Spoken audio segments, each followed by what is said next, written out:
All right, so I partially just wanted to cover this story to have an excuse to talk about Nina Turner again and her race that she has going on in Ohio's 11th district. So AOC has endorsed Nina Turner officially. This is a pretty big endorsement, even though Nina Turner has gotten some other ones like Bernie Sanders and Ilhan Omar and most of the rest of the squad. This is a pretty big one, obviously because of AOC's outsized influence in the progressive movement online with her abilities to fundraise, bring attention to things. So this is a pretty big endorsement. But again, I just kind of wanted an excuse to talk about Nina Turner again in her incredibly important race, but we'll get into that in a second. So here's the statement from AOC. She says, "I'm proud to endorse Nina Turner for Congress in Ohio's 11th congressional district.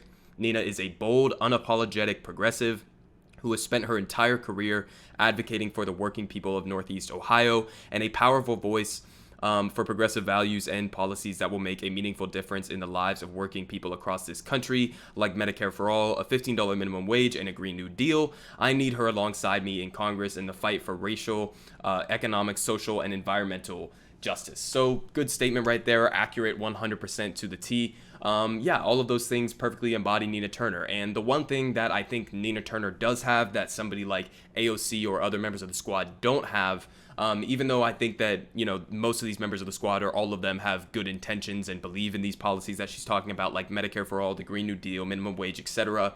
The one thing that I think the squad is missing right now is that extra component of leadership, because all you really need in some of these fights, and we've seen it pop up with a couple different opportunities recently, whether it was with Force the Vote on the Medicare for All floor vote, or whether it was with the $15 minimum wage that should and could have been included in the $1.9 trillion COVID relief package. What we've seen repeatedly is that the squad has these opportunities to leverage their power that they have in Congress, and in addition to that, obviously leverage public support for these policies. And they've really just failed to do that recently. And I think that Nina Turner is that type of leader, has those leadership qualities where she would be willing to go out and call out the more corrupt aspects of the Democratic Party and take on some of these super important fights when it's necessary. I think she could be that main key difference within the squad, that is that first person that takes the leap of faith and is like, yes, I know that if I take on these fights with Joe Manchin or even Nancy Pelosi or any of these other incredibly unpopular comparatively members of the Democratic establishment or conservative Democrats, that yes, when I take that leap of fight and I take on these fights on incredibly popular policies, that the people will be there to back you up and that they are fights that we can actually win. So just to give you a little bit more information on the actual race itself. So Ohio Republican Governor Mike DeWine announced last week that the primary election for the House race would be August 3rd, and the special election would take place on November 2nd, leaving the seat open for nearly a year. So this is the seat that was vacated by Marcia Fudge, who is now Joe Biden's HUD Secretary, Housing and Urban Development Secretary, and that was the seat that was vacated in the House and gave Nina Turner this opportunity to run here. So that was really lucky in a lot of ways that she was chosen for that position and opened up this space. But so August 3rd is when the special election will take place, or the special election will take place on November 2nd, and the House race would be August 3rd. And though candidates have until early May to throw their hat into the ring, at least 6 of the Democrats have expressed interest in joining the race. So a little bit of competition here. The main competition for Turner, who leads in fundraising, is seen as Chantel Brown, a Cuyahoga County Councilor and chair of the party there. She's been endorsed by Representative Joyce Beatty of Ohio, who chairs the Congressional Black Caucus, as well as Richard Cordray, former director of the Congressional Financial Protection Bureau and state attorney general. So Nina Turner is going to be facing some serious challenges here from more Democratic establishment types.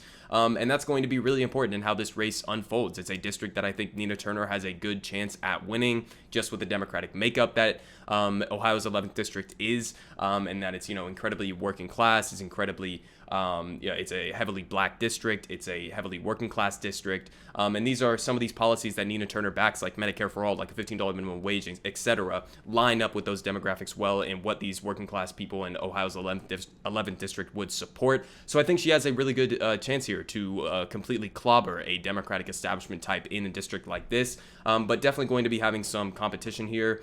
And just to give you a perspective on what Nina Turner is thinking about what she wants to do with this position that she's running for. Turner said that if elected to Congress, she would prioritize passing a $15 minimum wage, a Medicare for All healthcare system, and the cancellation of student debt.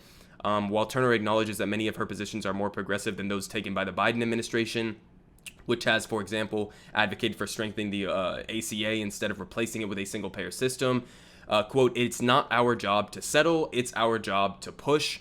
Quote, you've got to have people like us saying, this is where we're going, Medicare for all, and we're going to get there. I think Medicare for all is an idea whose time has come, and we just have to continue to fight like hell to make it a reality. So yeah, she's absolutely correct there. Obviously, these are the main policies that the progressive movement has been fighting for. And again, like I said, the big difference that I think Nina Turner could make in Congress is being that leader that is willing to be the fire breather, that is willing to stick her neck out there and take on the Democratic establishment, take on the media, even if it's necessary. I mean, this is the same person who during the Democratic primary, when she was a co-chair for Bernie Sanders' campaign, was willing to go out on the media networks and call out Mike Bloomberg and say, this guy's a fucking oligarch, he's corrupt as hell, and actually take on some of that flack and some of that pushback that she got from the mainstream media and from other establishment types and stuff. So I think she has a proven track record of being willing to take on some of these more difficult fights.